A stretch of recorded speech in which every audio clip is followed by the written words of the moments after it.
Weight loss பண்றவங்களால sweets, snacks இந்த மாதிரியான விஷயங்கள் சாப்பிடாம வந்து இருக்கிறது ரொம்ப கஷ்டம். அப்படி இருக்கும்போது ஃபேட் வந்து அதிகமா இருந்தா தானே வந்து பிரச்சனை. So fat free, sugar free அப்படின்ற மாதிரியான ஸ்நாக்ஸ் வந்து அவங்க வந்து சாப்பிட ஆரம்பிப்பாங்க.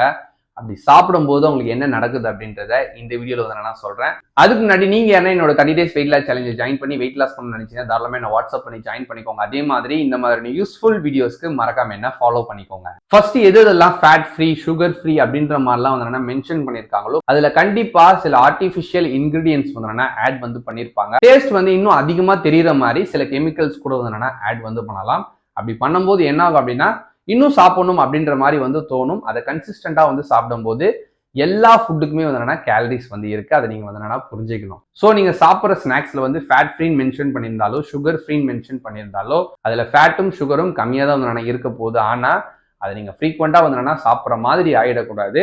ஸோ கண்ட்ரோலா கரெக்டா வந்து இருப்பீங்க அப்படின்னா தாராளமா நீங்க வந்து சாப்பிடலாம். எந்த ஒரு ப்ராப்ளமே வந்து கிடையாது.